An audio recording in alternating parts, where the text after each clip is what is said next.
This is an enormous pleasure to welcome you, Sean, again in Budapest.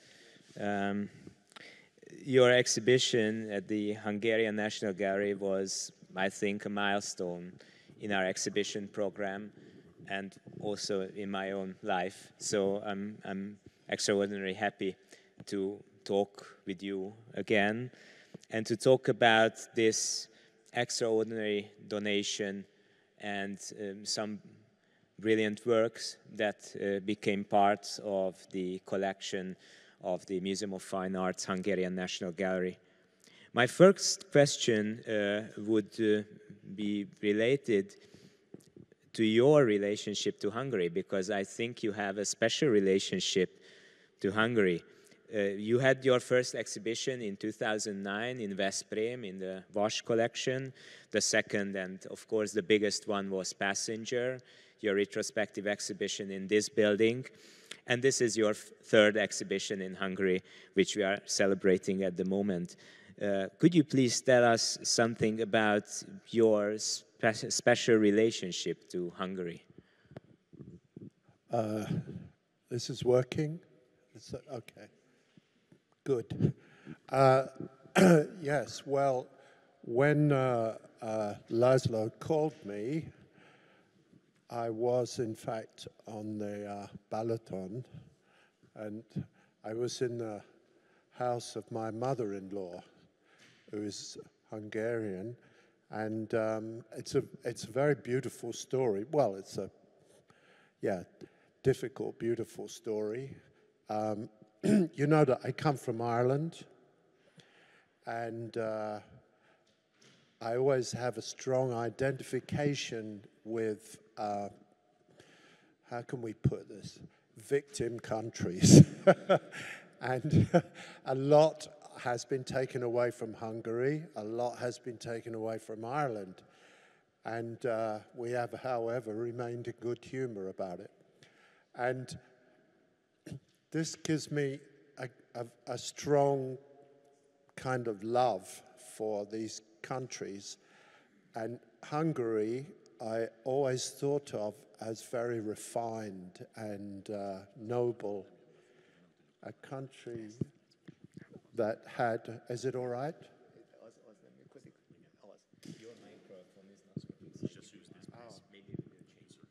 All right. And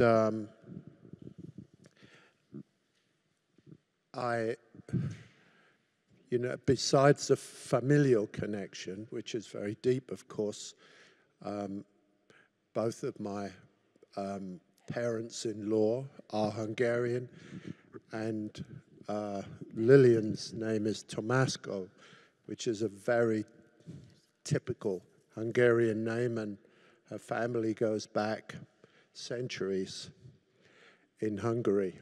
So her family has experienced all the trials, tribulations, and loss that accompanies that history. So it's actually in our family. And our son is, in fact, racially speaking, Hungarian-Irish, even if he's born in Germany. So, and he has US citizenship. So here we are, we're all over the place. So blown to the four winds, as they like to say in Ireland. So anyway, I was in Hungary. I think Hungary is a fascinating country because it's on the border of the East and the West. I'm very interested in these things because my own work tries to fuse various complex historical connections. It's not simply, you know, Irish. It's Asian, African, Eastern, and deeply European, of course. And it has the power, formal power of American art. And the fondness that I have for Hungary, I suppose, is inherited because of this family connection. And we've been to the Balaton quite a lot, at least I have. And Lillian, my wonderful wife there. Hello, Lillian. Hello. She was brought up visiting Hungary, and her parents tragically left in '56, of course, because the Russians invited themselves into Hungary for an extended vacation. So there we are. And it is very interesting that you talked about this border experience, because your life is somehow about, or can be seen as something that is defined by such border experiences, because you were born in Dublin, grew up in London, and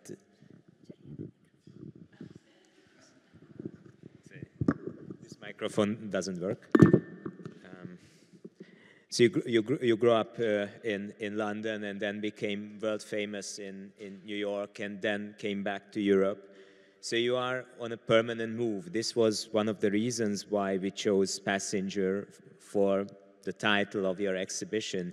And what does this fact of changing of place and the act of changing of place mean for you and for your art? Because I think this experience is somehow strongly defines your art as well.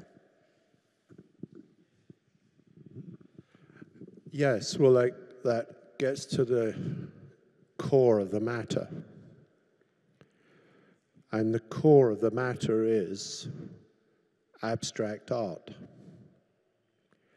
And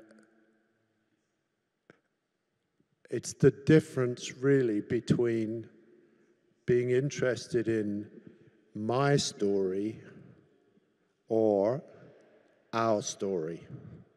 And abstract art has the desire to tell or represent or embody our story, not my story. And if you, for example, take art in England as a comparison, which is deeply rooted in figuration, it is really about my story. This is where I live, this is where I exist, and this is why my paintings look as they look. Whereas what I've done is to travel and try to touch human history and human movement as well as I can. And I've been to many places. One of the places that had the deepest effect on me was Morocco. Yeah, and last time when you were here in Budapest, you gave a wonderful talk where Morocco was also a theme. But now in this conversation, I would rather concentrate on the works that are on display and became part of our wonderful contemporary art collection. And one of the biggest highlights of our collection is this painting, which is behind us, An Inside Out. This exhibition has the same title, so An Inside Out, and this exhibition and this painting has a very interesting title, coming from Oisin, as I'm heard or as I read. Could you please tell us something about the story of this title and the story of this work? How did this work come together? Well, the first part is very practical.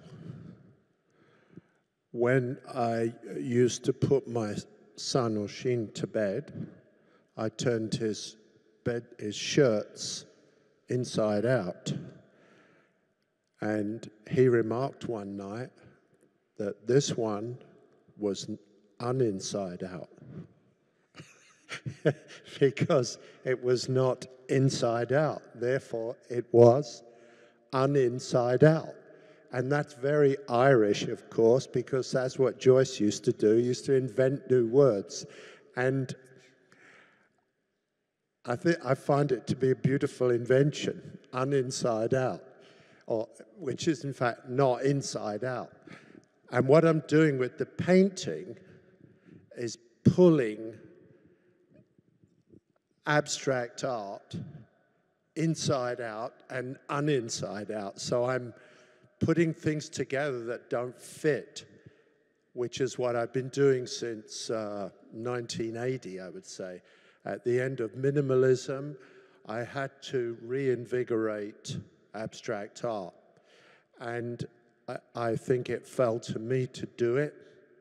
And so I've made these 3 paintings so far. What Makes Us? Yeah. And they have strange titles. What Makes Us Two? And again, being a little strange with the word two, TWO becomes TOO also. So I'm breaking down paintings that imply unity because of the way they're made or because of the material, the visual material with which they're made, and turning them into a struggle. Concerning this, you also use the word impurity, which is very interesting, that usually we find purity as a positive thing, and impurity is something bad, related to bad things. But you talk about the productivity of impurity also in your work, and there's a wonderful book that contains conversations between you and Kelly Grovier, and you talk about this question of impurity. What does impurity, what kind of role impurity has in your work? Because I think this kind of mixing of different structures has to do with this idea as well. Well, impurity, of course, implies movement, and purity is in a sense the end of the line. With purity, you can't really create anything. It also, in my mind, has a relationship with fascism, because fascism strives to find perfection and or purity,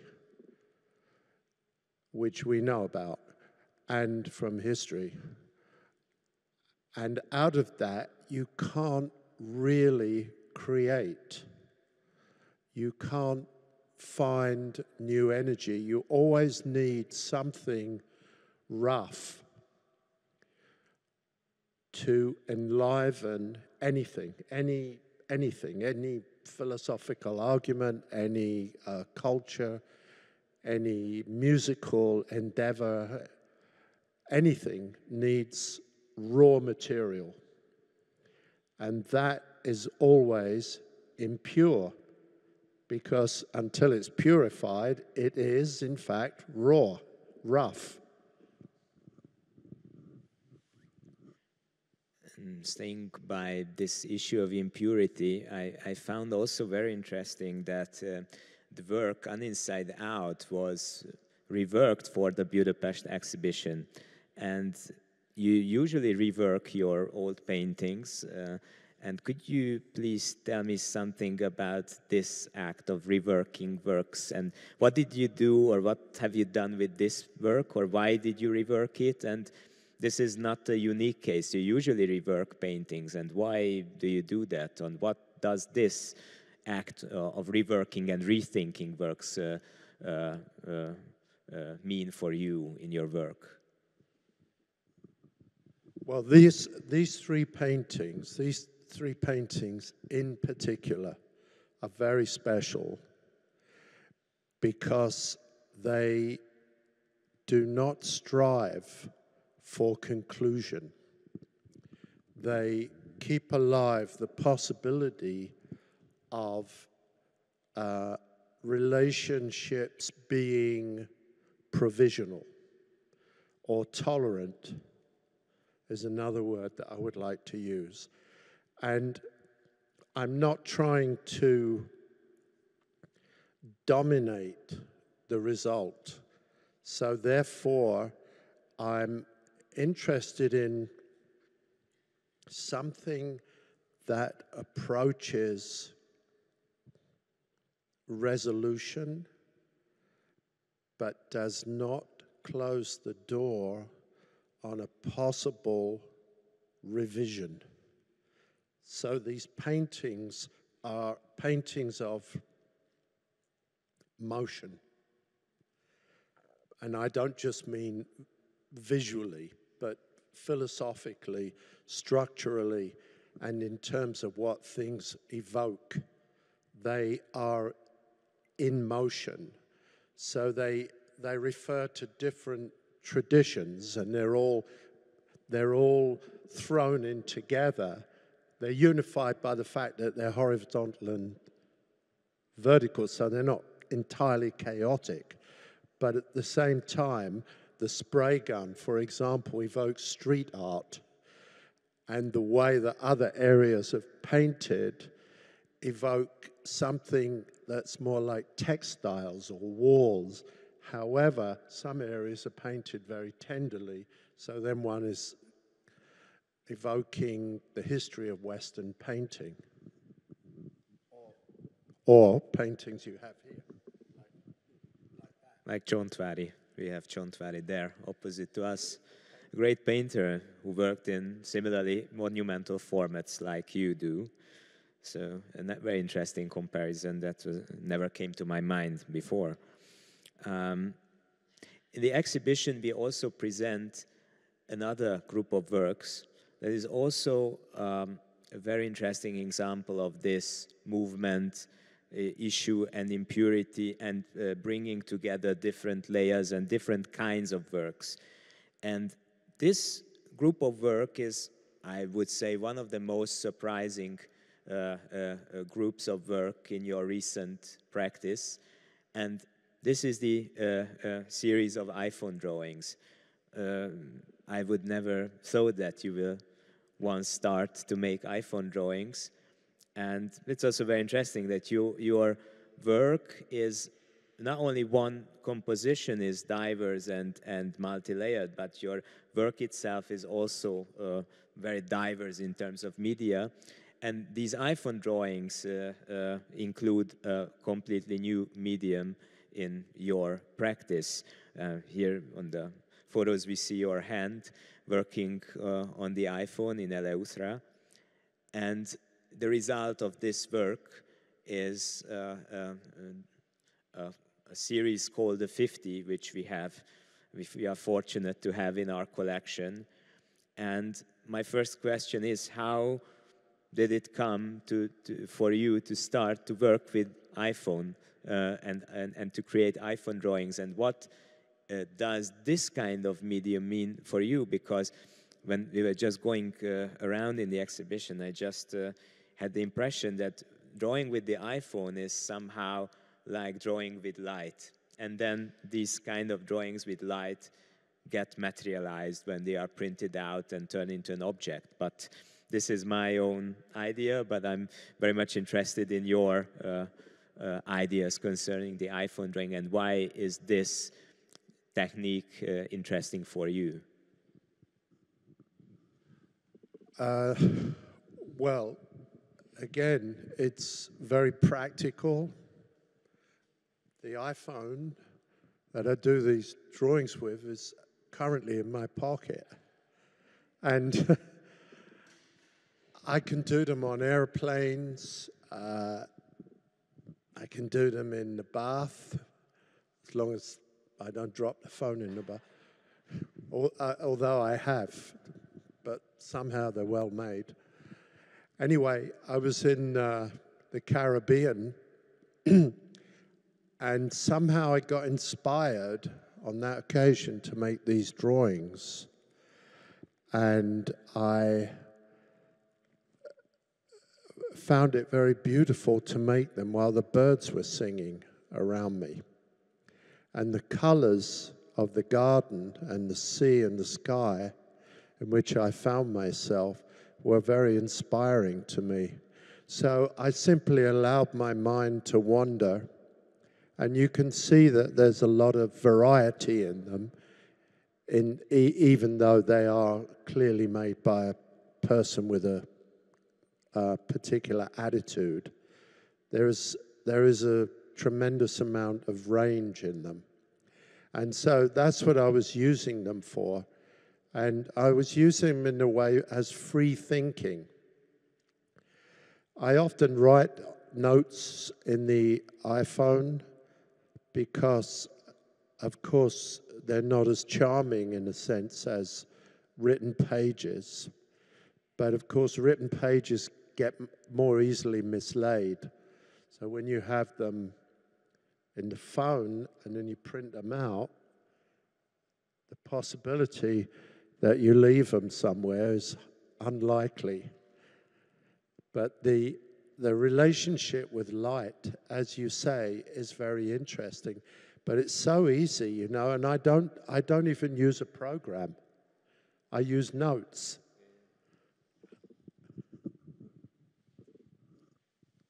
During the installation progress, I also sent you an email asking, how would you prefer to show this work?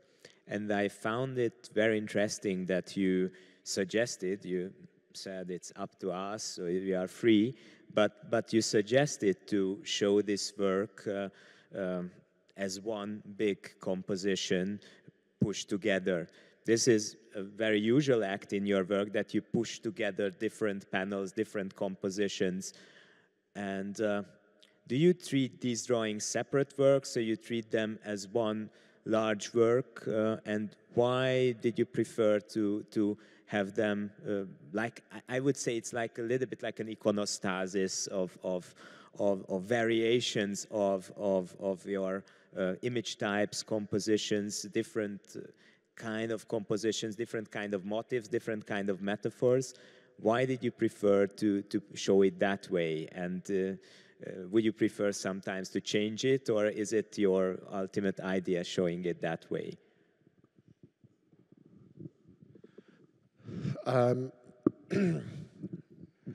Well, it is possible to show them in different ways. I have no objection to that. I could imagine them in a huge space just running around as a line. Be quite nice also. But I'm very attached to the idea that they touch.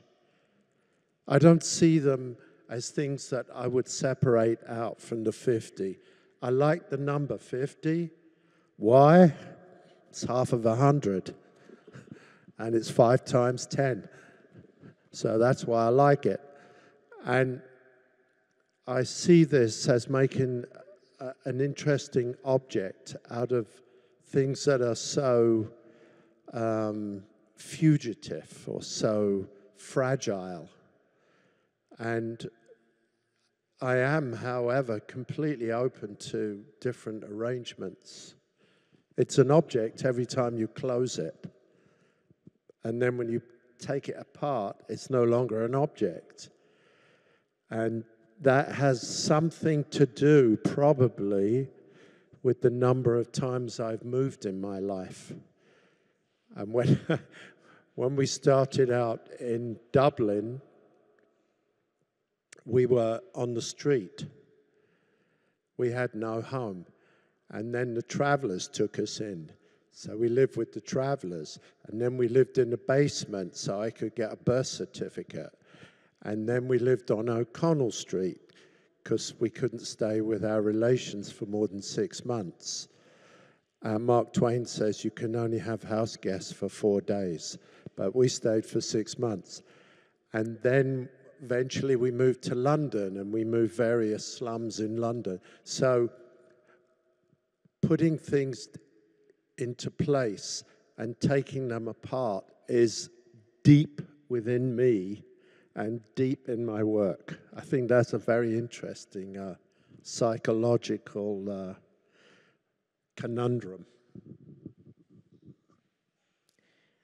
I would also suggest to have a look at some certain motives that are included in the 50 as well, but are present in your recent practice.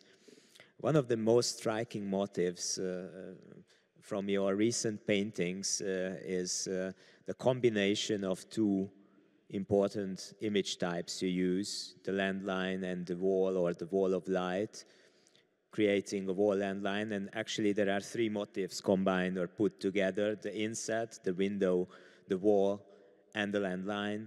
And in these works, I have the impression that you use, very interestingly, the wall as a window, in the same time closing and opening up.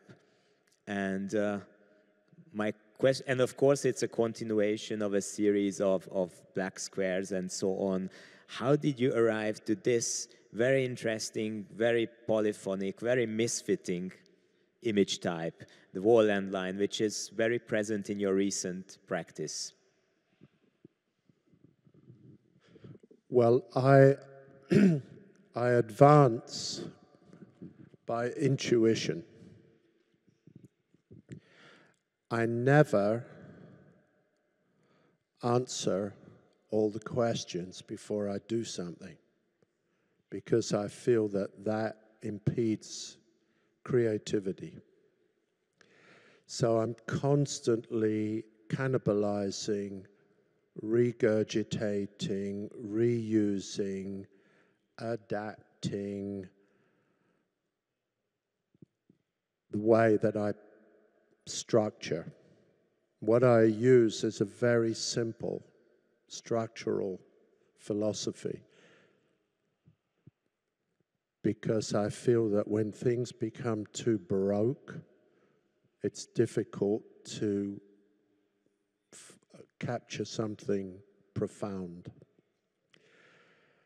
And what I've done in these, of course, is to put the window bricked in,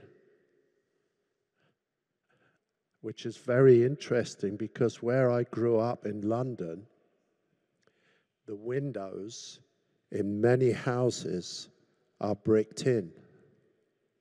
And they are in Mexico too, where I visit. But the reason they're bricked in London is because of the tax.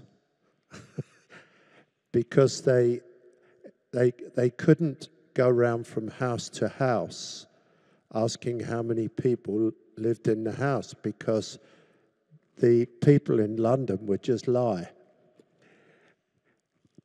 So they just counted up the windows. Therefore, people got rid of the windows to lower the taxes. It was as simple as that. But when you go around in London, you see all these beautiful windows with bricks in them that look like paintings. So I'm sure this is in my head somewhere from my childhood. So they're windows you can see in, and windows that look like walls. But they're walls that are suspended in the air. A very strange result visually. And of course, what I've done here is to put the wall in a landscape. It's as if I've made a portrait of the paintings that I've made in the past and stood it or inserted it into what is essentially an abstracted, highly abstracted landscape. And why I did it, I don't know. Let me show one painted wall landline. This one, which is one of my very favorite paintings of your recent work.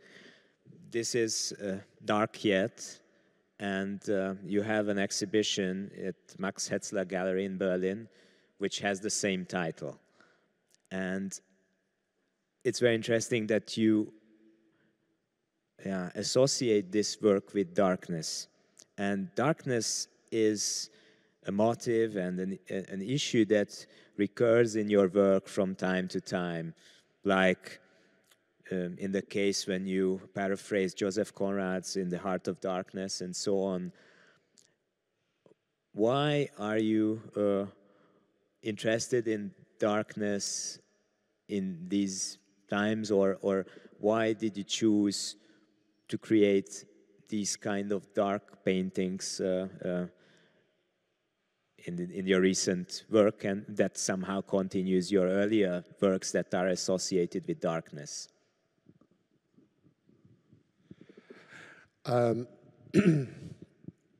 Well, I would say that darkness comes from life, or the color that I use comes from life. And if you would look at my playlist, it tends to be quite sad. I'm very drawn to this. And yet I'm also drawn to the struggle not to submit. So I show it, but I don't submit to it. So you'll notice that my light, or the light in my work, is very muscular. It's not particularly chromatic. I'm not relying on chroma.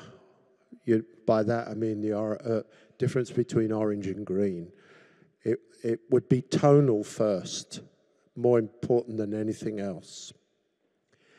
Plus, these are colors that can only be made on painting.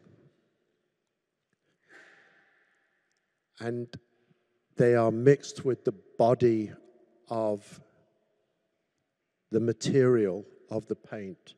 So the sculptural, physical, realism aspect of my work is very strong. And this tends to produce colors that are extremely impure. And there I've arrived back at my favorite state of mind, impurity. I would show another impure motive in the 50, but it's also a motive that recurs from time to time in your recent work. This is the hardly broken grid, I would say, or a net or something like that. A grid which is the basic structure of geometry, but you break it down and you create from that something very different, a cage-like motif. You use the word cage in connection with these works, and in some cases this cage-like motif looks like as if it was a scar on the surface of the work or in the work, a kind of mistake, but a mistake done with will. And this motif goes back, if I'm right, and you also refer to it, to your very early works, like Chancery Rents from the early 1960s. How do you see this relationship between this very early work and these recent works, and why is this broken net or this broken grid interesting for you in these recent works, partly as part of the 50 series, but also on paintings? The painting of the alley, a little street, I did when I was 17. And I kind of remembered it afterwards. And I found it so interesting that I'd obsessively filled in the windows in the street with this grid. Everything was dark and linear. And where I grew up and where I worked when I first went to work was very Dickensian, and my life was very Dickensian. And as you can see, even the buildings at the back are the skeleton. I have the skeleton structure of drawing, this repetitive drawing. And the one on the left I find so interesting because it's solidity, painted solidity, somehow incarcerated or protected or captured by a net structure. It's as if this has become almost a figure, because I've been painting it so long that it started to take on the personality of a figure. And the figure is held by an overpowering structure that which is also full of air, by the way. Now on the right, can I go to the other one? Next slide. Yeah, this is a very interesting painting by a very great French artist, Vuillard. These are paintings that were made after Impressionism, and you can see that the environment is swallowing up this lady on the left of the painting. It's as if she's become indistinguishable from the surface of the material in which she lives. And I find that absolutely fascinating. It reminds me a little bit of Velázquez, you know, imprisoned these girls in massive dresses, and you see their heads, but they are really imprisoned in a gloriously luxurious prison. This is when the materiality of the world is beginning to overwhelm the separateness of the human being. And that refers a little bit back to the last thing that we looked at. So this wallpaper on the left, which is very active, is somehow swallowing the dress that she's wearing, which again is gridded, so you can see how this would be very attractive to me. It's making a drama of absorption where a person loses their identity. Actually, my next question would have been about VR, because we exchanged a lot of emails, and it was very interesting when you once referred to me to VR as a key reference for your work.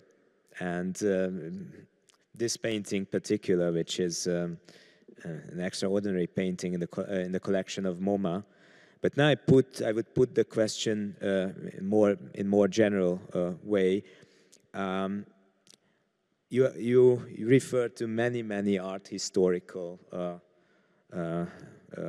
motives and artists and artworks.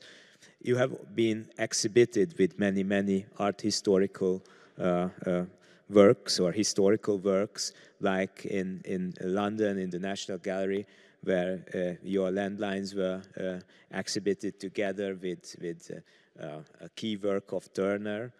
We showed a work by you, or two works by you together with Bonnard's painting in our exhibition in Passenger. But there are some more recent examples, like this wonderful exhibition curated by Per Haubro Jensen in the Thorvaldsen's Museum, where your sculpture was together in Thorvaldsen. But in some cases, your work was in dialogue not with particular artwork, but with the architecture, like in the case of your very important exhibition at San Giorgio Maggiore in 2019. My question is, what do these art historical references mean to you? And I would be more interested, how do you work with these art historical references? Because if I would go back to the VR work, and this was my choice to put this wall of light next to the VR work, but it could be another one as well. I had the impression that you take the colors, you take the texture of a work or a painter or art history as a material and break it down and rebuild it somehow. But my question is, how do you feel that, or how do you work with the material of art history? Because I think you work with the material of art history in your work from time to time. Well, I would say that I have eaten art history. I'm not an art historian because I've forgotten most of the dates. But the nutrition is in my body. And so for me, it's completely automatic. I have so much knowledge that I dialogue with it intuitively. And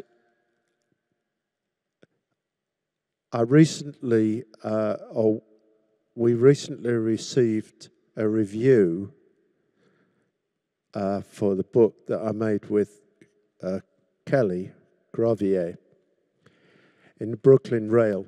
And the review said that he has a longevity that could be likened to Bob Dylan. And what struck me about that afterwards is that in one song written by Bob Dylan on the greatest Bob Dylan album, which is called Blood on the Tracks, he says, "She handed a book of poems to me written by an Italian poet from the 15th century, and every one of them words ran true, like burning coal." And I thought that was so interesting because Bob Dylan is untouchable.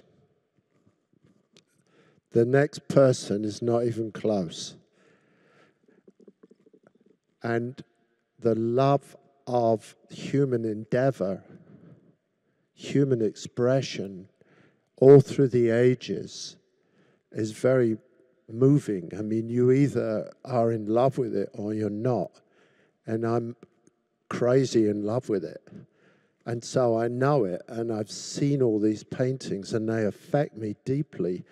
And I don't analyze them. I look at them in my own way. You know, like I'm looking at that painting up there. I think that's a fantastic painting with that yellow and the water. It's a landscape that I don't know if it's invented. It looks as if it's got Mount Fuji in it. But, and so, yeah. And it's got all these ruins in it. But even if it didn't, I'd still think it was a fantastic painting. It's very beautiful indeed. It's got this incredible light. And I've written a text, for example, on somebody you might not know, Cimabue. And Cimabue is a difficult artist. And apparently he was a difficult person. And he painted in the 13th century. So somehow I'm in it. And I'm swimming in it. And it's all mine. It's all available. Well, it's available to everybody. And it's available to me. And I take so much from the past, just like Bob Dylan does. But Bob Dylan's work is incredibly contemporary all at the same time. So I don't know is the answer to the question. I don't analyze it, you see. I just look at something and then I say, yeah, that goes there. Done. And how does it feel being exhibited with classical masterpieces? Because you have been exhibited with classical masterpieces a lot in the recent times.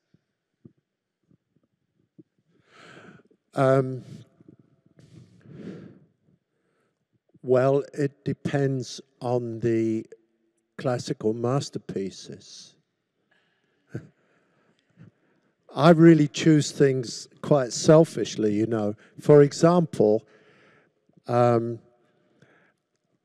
was asked to show in the National Gallery, and I chose a Turner, a very simple Turner, because it's of a place where I went for a walk with my dad.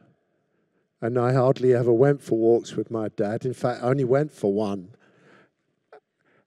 And the tide goes out very slowly in Sheerness. And my dad and I walked out for a very long time. And this painting, I'm pretty sure, was painted in Sheerness by Turner. So I thought, well, that would be nice for me, because it reminds me of what I did with my dad. But if I was going to choose a painting that had the kind of light that I have, I would probably choose a Spanish painting, or maybe a painting by Constable, which is more tonal, more muscular.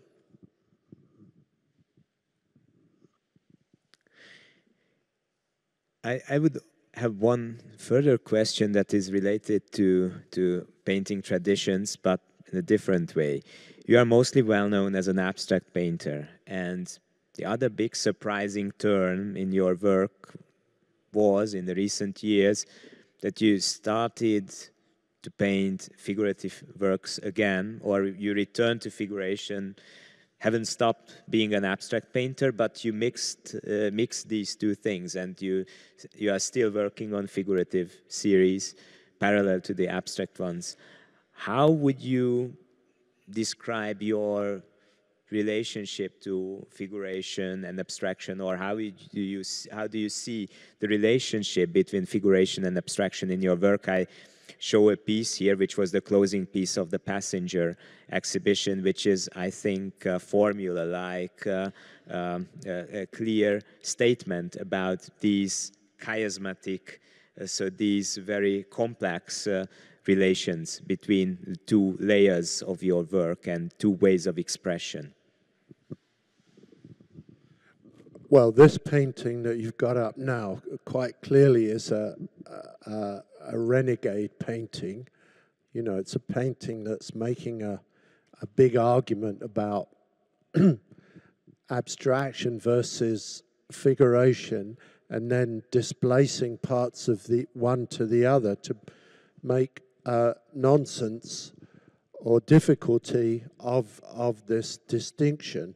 However, I would say that there are certain things you can do with abstract paintings that you can't do with figuration, which we touched on in the beginning, which you can't make it global in the same way as abstraction is and can speak to people all over the world. It's the common denominator. And if you want to tell a story, you can't tell a story with an abstract painting without weakening it. And I wanted to tell a story about Eleuthera and Oisin and Lillian on the beach, and I'd taken all these photographs, and eventually I just turned them into paintings.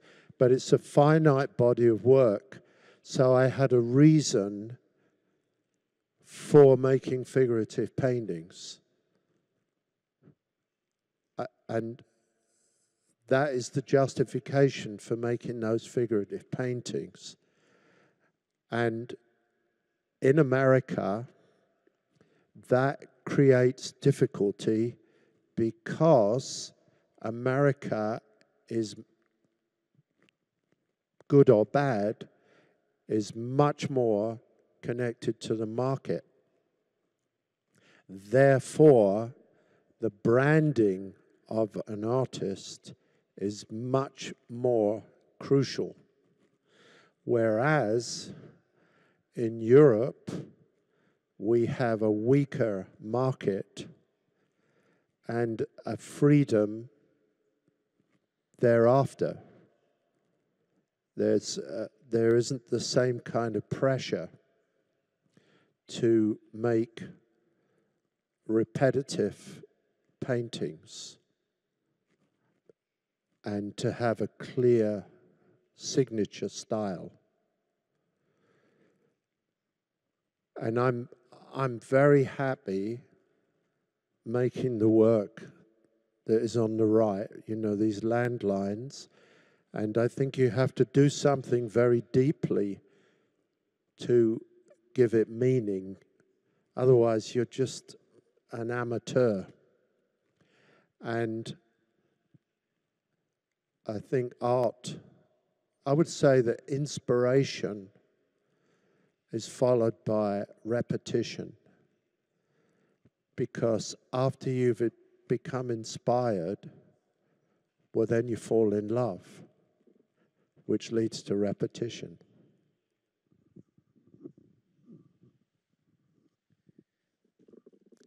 And actually, we arrived back to the exhibition with this next slide, because we see works from your series of aquatints, landlines and ropes.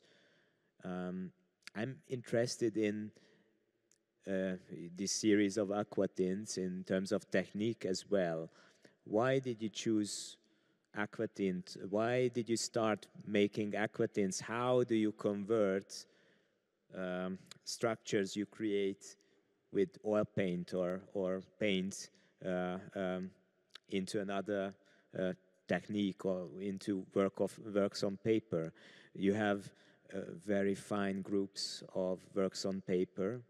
This series is also a very fine group. So why did you choose aquatint as a technique for this series?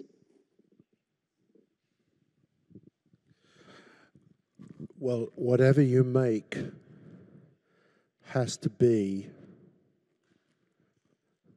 that. It has to be manifested as that.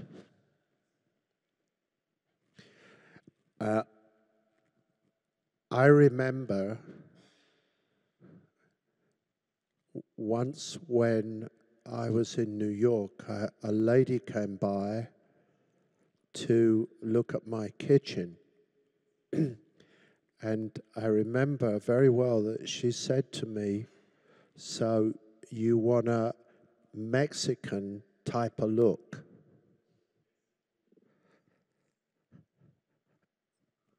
Which is not Mexican. It's a Mexican type of look. And I remember also when a gallery in New York wanted me to make prints, they said, we can get the kind of look that you have in your paintings, because they wanted to basically commercialize my paintings. But I started my life as a printer. This is very important. I worked in a print factory when I was just before I was 16. I went to work, and it's very deep within me to be able to read backwards, because you have to read backwards when you're a printer, and the material of printing. Now, of course, it's a dead industry. I was a typesetter in monotype, in lead. And you can see the effect that it's had on me, because you see all these lines in my work, and also insets, because we used to put pictures intaglio plates within fields of lead type. So this is absolutely intrinsic to me. It's second nature. I know how it's going to go. So I don't need to get a certain type of look. it's an aquatint that radiates its own possibilities, and it's very easy for me to manipulate it. So you can articulate the edges with hard ground or with what they call spit bite, where you etch with the brush with acid. And this gives you all these beautiful effects. And that on the left, for example, is simply the back of the plate, the wrong side. So it's all scratched up. And I think it looks great like that. So I choose the back and the front. And there's a certain effect that happens when you make aquatint. It's called stripping. So if the color red is at the bottom, a lot of the other colors will strip the red away as you print. And if you put the red on the top, you get an entirely different print. So this is amazing, but these are the secrets of printmaking. And I served an apprenticeship to learn them. So it's very appropriate. I think also they influenced my paintings, you know, because I started to use metal grounds. And that comes absolutely from prints. And Inside Out is also painted on aluminum. And this relationship between the backs and fronts you mentioned and the uninside-outness, so to say, is something of key importance in your work. So it was very revealing how you talked about this. And we have, of course, the motifs here as well. I mean, the landline. And the other series of aquatints have the motif of the robe. And both motifs have, again, a very complex context in the history of art. If we talk about the landline, it originates from the Romantic landscape painting and abstract expressionism. In the case of the robe paintings, we can look back to the work of Paul Klee or to the Book of Darrow and so on. Could you please talk a little bit about these two motifs in your work, and why did you choose these two motifs for this portfolio to come, these two motifs, I mean the robe and the landline, together? Yeah, good question. One is one I would say is culturally based. One is interior, that's the robe, because that comes from robes. It comes from tapestries, carpets, knitting, robes that people wear, ceremonial robes, and so on. I once was in Japan, and I went to a restaurant, very old restaurant, and there was a screen that everybody had to visit that had a dragon on it. And there was another screen that you didn't have to visit that was just a checkerboard. And they couldn't understand why I liked the checkerboard one and I wasn't interested in the dragon one. Because the dragon one I kind of already know. And as I like to say, you know, about Einstein, who famously said, when I know something, I don't have to think about it anymore. And this checkerboard fascinated me in relation to the idea of robes in paintings and also in other cultures where carpets and tapestries and patterning are very, very prevalent, like India and Asia and Africa. So that accounts for the robes. And then the landlines, of course, are really referring very strongly to the landscape. And I have become extremely fascinated and concerned about the environment lately. And I want to reference it in art. So the abstract expressionists, after the horrors of Second World War, wanted to move away from reality to find the sublime. In a way, their work is a form of escapism. They wanted to go into the subconscious. And in a sense, they're asking why? Why? Why do we do what we do?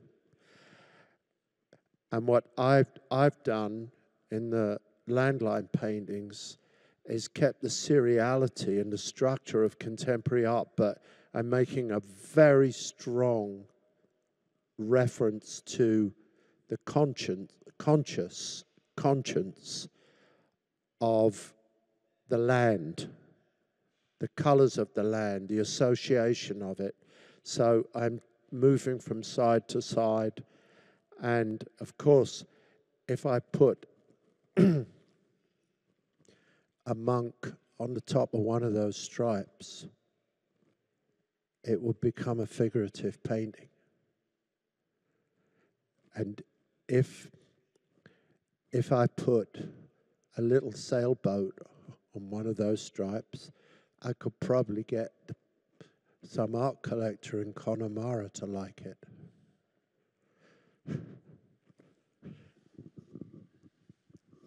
And I would close the conversation with the most recent works that are also on display, because we are fortunate that you also donated us 3 of your very recent drawings.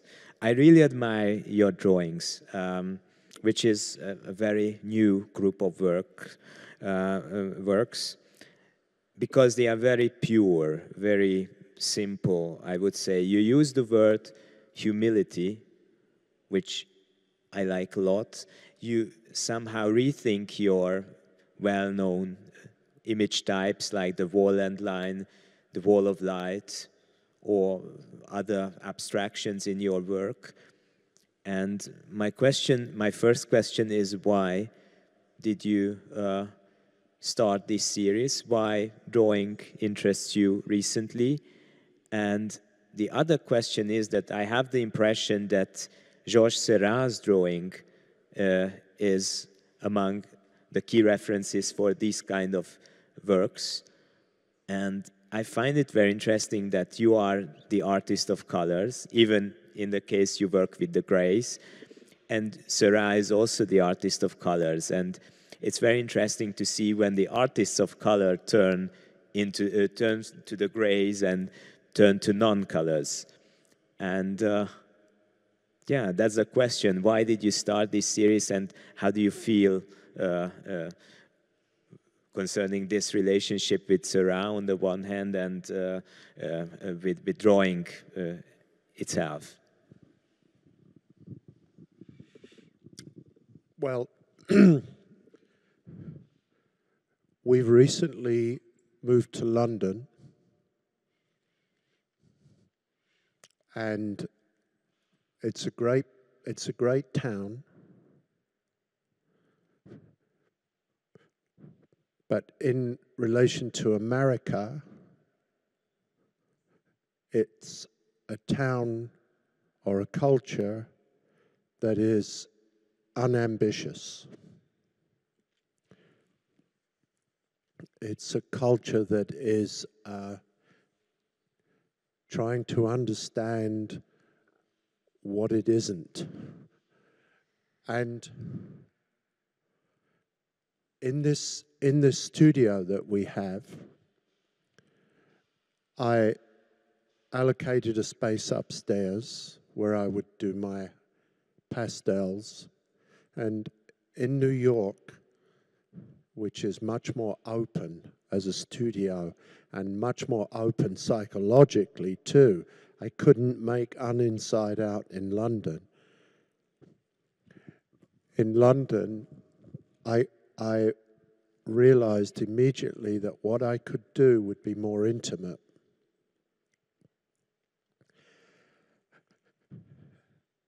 Less expansive. And this is really a kind of drawing that you do sitting down. And when I do my pastels in New York and my watercolors, I do them standing up. So this is like writing little poems.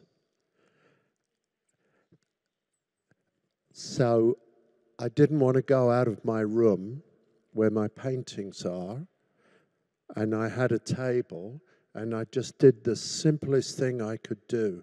I remember once I went to Denmark, and I visited Karen Blixen's house. And she actually wrote my favorite book out of Africa. I had a farm in Africa. And what struck me very strongly about it was her desk, which was not very big, put up against the wall, very Danish, simple. And then to the right is a window. And the window simply overlooks water. And that's where she used to write. It always struck me as very beautiful and humble. And I just wanted these to be as simple as possible and to use extremely limited means. But of course I can make them complex in the relationships and show the marks. When they're blown up like this, you know, you get a false impression of what they're like, because they're actually not very big. They're like the size of a textbook. And I'm just using pencils like this, like somebody would write something, like write a poem and use a pencil. I'm just using pencils to scribble these drawings. And as I scribble them, they get more and more beautiful. And I'm showing them in Paris. And then, of course, I'm thinking about Seurat, who had an influence on me when I was young.